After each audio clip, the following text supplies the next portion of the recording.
Hello, everyone. Welcome back to A1 English Podcast, the English podcast made for real conversations, real people, and real life. I'm Jack. And I'm Jessica. And oh my goodness, we are so happy you are here with us today. Seriously, whether you're listening on the bus, walking, cooking, we love that you're spending this time with us. Before we jump in, a quick reminder, if you want to improve your English naturally, just hit that subscribe button. It's free, it's easy, and it means we can keep making these episodes for you. Okay, Jessica, let me ask you something. Has this ever happened to you? You order food at a restaurant. The waiter brings the wrong dish, and you just sit there, eating the wrong food, saying nothing. Oh, Jack, that is literally my life story. I once sat through an entire meal eating something I didn't even order because I didn't know how to say anything without sounding rude. Exactly. And that is exactly what we're fixing today. Today, we're talking about one of the most important and honestly most avoided English skills: how to complain politely without sounding aggressive, without being rude, and without the other person getting upset. This is a skill that millions of English learners never practice because it feels uncomfortable.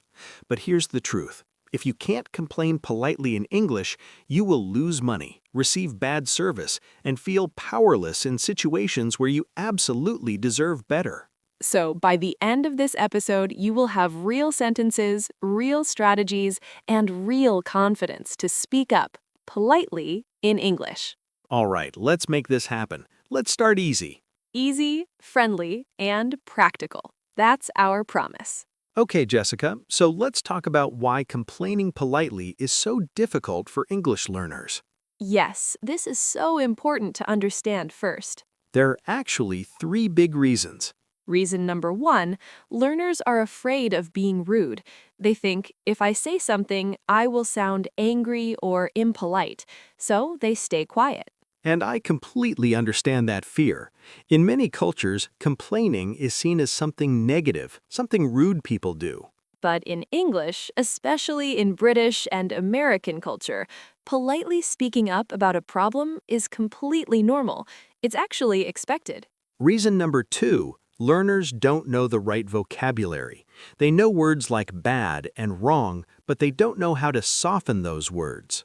Yes, there's a huge difference between saying, "this is wrong," and saying, "I think there might be a small issue here."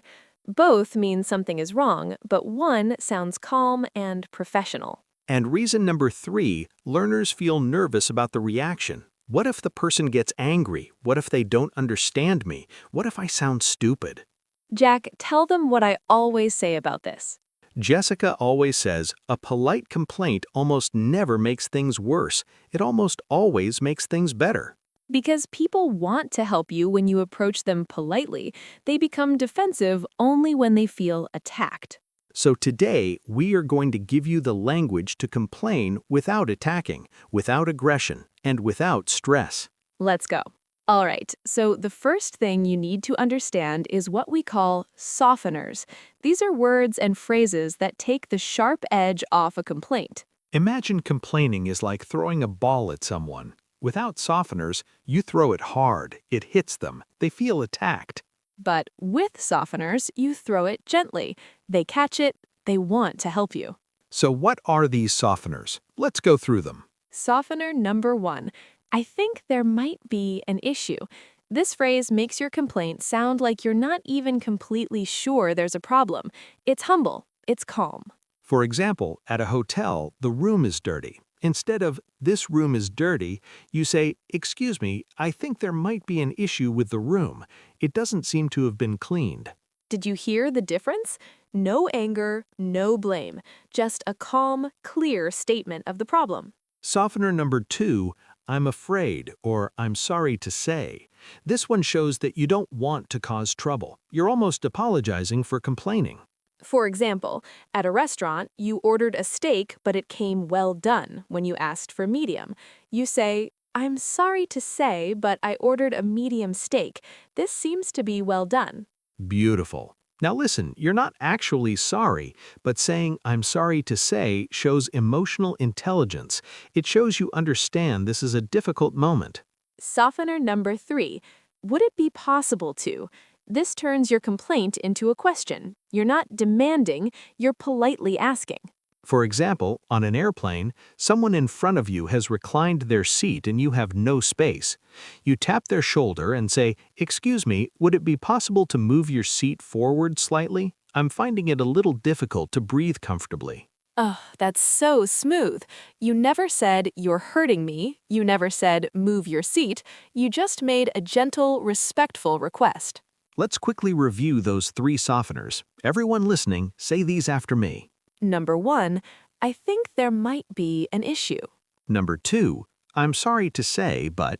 Number 3, would it be possible to? These 3 phrases alone will change how you handle problems in English. Write them down, practice them, make them yours. Okay, Jack, now let's talk about something really powerful, the polite complaint formula. Yes, this is my favorite part of today's episode. So, polite complaining has a structure. It's like a recipe. And once you know the recipe, you can make any dish. I mean, you can handle any situation. The formula has 4 parts. Ready? Part 1, greet and get attention. You don't just launch into the complaint. You start politely. Say, "Excuse me," or "I'm sorry to bother you." This shows respect for the person's time. Part 2, state the problem calmly without blame. You describe what happened, not who is wrong. Instead of, "You gave me the wrong order," you say, "There seems to be a mistake with my order." You remove the "you" and replace it with "their." This takes away the accusation. Part 3, explain how it affects you. This helps the person understand why it matters. For example, "I'm actually allergic to shellfish, so this is quite important for me." Or, "I have an early meeting tomorrow, so getting a quiet room really matters." Part 4, ask for a specific solution. Don't just complain and walk away. End with a clear, polite request. Say, "Would it be possible to change this?" Or, "Could you help me with this?" Or, "Is there anything that can be done?" Let me put the whole formula together in one example. Imagine you're at a hotel. The room next door is so loud. People are having a party at midnight. Nightmare. How does the formula sound? You call reception and say, "Excuse me, I'm sorry to bother you at this hour.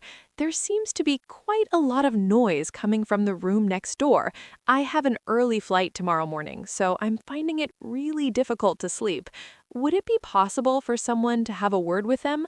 I'd really appreciate it." Jessica, that was perfect. Did everyone hear that? No anger, no drama, just a clear, warm, professional complaint. And here's the beautiful thing. When you complain that politely, people almost always want to help you because you've treated them with respect. Let's break down that example. Part 1, "Excuse me, I'm sorry to bother you at this hour." Polite attention. Part 2, there seems to be quite a lot of noise coming from the room next door. No blame, just the fact. Part 3, "I have an early flight tomorrow morning, so I'm finding it really difficult to sleep." The reason why it matters. Part 4, would it be possible for someone to have a word with them? The polite request. 4 steps, 1 powerful complaint, and 0 rudeness. All right, let's talk about the mistakes because honestly, mistakes are where learning really happens. And we've heard all of these from real learners. Mistake number 1, being too direct without softening. For example, "This food is cold, fix it." Oh no, that sounds so aggressive. Even though the meaning is fine, the tone is harsh. The fix is simple. Add a softener and a please. Say, "Excuse me, I think this food might have gone a little cold. Would it be possible to warm it up, please?" See? Same problem, same request, but completely different energy. Mistake number 2, over-apologizing. Some learners say, I'm so sorry. I'm really sorry. Sorry to bother you. I apologize. I'm very sorry. Before they even state the problem. Oh, yes, I see this so often.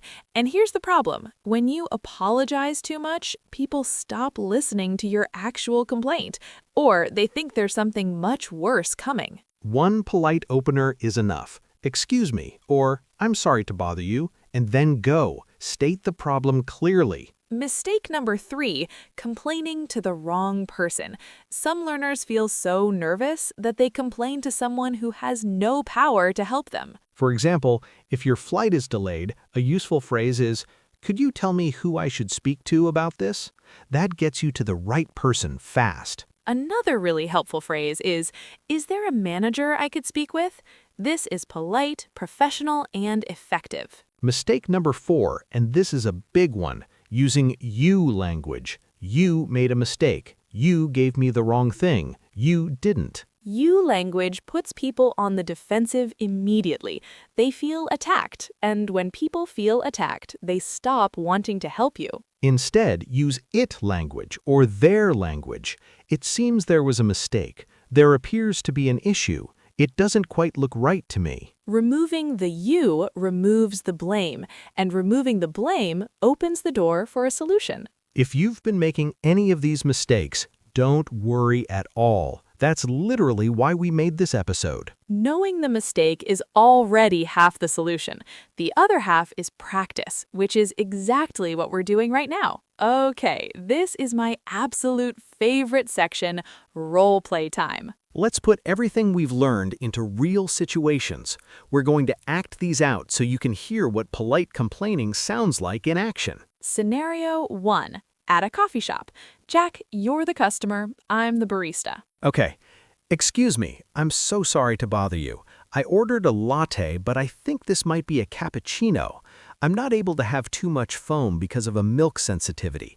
Would it be possible to get it changed? I'd really appreciate it. As the barista, I hear that and I think, of course, no problem. He was so nice about it. Let me fix it right away. Compare that to, "Hey, this is wrong. I asked for a latte, not a cappuccino. Change it." As a barista, that second one makes me feel defensive.